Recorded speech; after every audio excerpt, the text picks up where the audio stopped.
شته هغه ځای کې خلک هم تنګ دي او دوا خو څه کوم سره هېڅ هم پکې نه وایي خو بل دا دی چې خلک وایي لاس اوچت کړي اخلاص ښکته شي دا زما والد صاحب نه زموږ پیغمبر د ډېر سخت خلاف او زما والد صاحب هغه سړی و چې تاسو به د ډېرو خلکو په جنازو کې لیدلي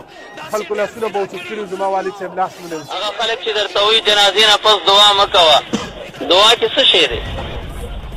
نبی علیہ السلام خو فرمایي چې الدعاء ينفع مما نزل ومما لم ينزل دعا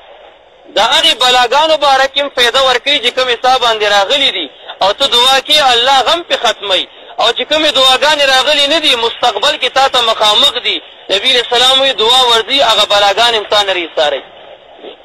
یو نوې دعا پیغمبر علیه السلام نه ده کړې هلکه دروغ ولې وایي پیغمبر علیه السلام کړې ده زه به درته حدیث کې وښایم نبی علیہ السلام صحابو ته وایي جنازې نه پس دعا وکئ یو سپینګیری صحابي وفات شو پیغمبر علیہ السلام په هغه د جنازې مونځ ادا کولو چې څنګه سلام ووړېدو عمر فاروق صاحب د یو څو ملګري ورسره دي هغه ناوخته راغلل اوس جنازې نه سلام ووړېدو جنازه پرته ده عمر فاروق صاحب سره د ملګرو راغی نبي علیہ السلام ته وایي دا خو زما ډېر ښه انډیوالو های های ما نه خو جنازه لاړه وایي څه مطلب دی دی وی اجازه وکړه زما سره خو ملګري شته که نه مونږ به د جنازې دا مونځ بیا وکړو د باندې پیغمبر علیه السلام ورته وایي یا عمرو ای عمره الصلاة علی الجنازة لا تعادو په مړي د جنازې مونځ به یو ځل کولی شي دوه ځل او درې ځل به نه شي کولی بس ما وکړو د جنازې مونځ دی که نه چې ستا انډیوال دی دوست دی ولکن ادعو له خو دعا ورته وکړه که نه شام جنازه پرته ده رسول الله مبارک ولاړ دی صحابه ولاړ دي پیغمبر علیه السلام عمر فاروق صاحب ته وایي دعا ورته وکړه که نه هغه دعا کوي ټول پې امین وایي دي وایي جنازې نه پس دعا چېرته راغلې ده دا دعاګانې دا صدقې مړو ته رسېږي هغې پې خوشحالېږي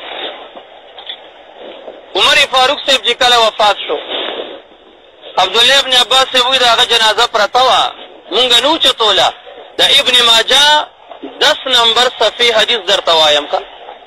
زه د خپلې خبرې ذمهوار یم یاد ساتئ ابن ماجه شریف د هغې صفحه نمبر 10 کې دا حدیث موجود دی عمر فاروق صاحب شهید شو جنازه پرته ده جنازه وشوه ابن عباس صاحب وایي زه راغلم ما ورته کتل تماشه مې کوله دیدار مې کولو خلک دي راځي ډلې ډلې راځي یاره ډېر ښه سړی و الله دې وبخي ډېر ښه سړی و الله دې وبخي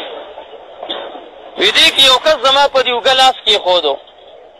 وی ما ډېر سخت ټوپ والو ویرېدم چې ومې کتو هغه حضرت علي رضی الله عنه و وی ودرېدو عمر فاروق صاحب ته فترحم علی لاسونه یې اوچت کړه جنازې نه پس واثنا علی دې اول خو یې ښه تعریف بیان کو یا الله ډېر ښه سړی و ډېر پاک سړی و ډېر عادل سړی بیا ورته دعا د رحمت وکړه وی جنازې نه پس دعا چا کړې ده صحابو کړې ده چې ته خبر نه یې چې هغې ذمهوار خو زه نه یم راشه قرآن او حدیث ته کښېنه زما دې بدن کې چې ترسو ساوي زما دې د رب ذوالجلال په ذات قسمي چې کوم ځای مناظرې زه به ورته حاضر یم خوارج دې نه خوشحالېږي زما دې د رب ذوالجلال په ذات قسمي دا یو شیخ غلام حضرت نو داسې ډېر پیدا کړي داسې ډېر پیدا کړي غلام حضرت نو داسې ډېر پیدا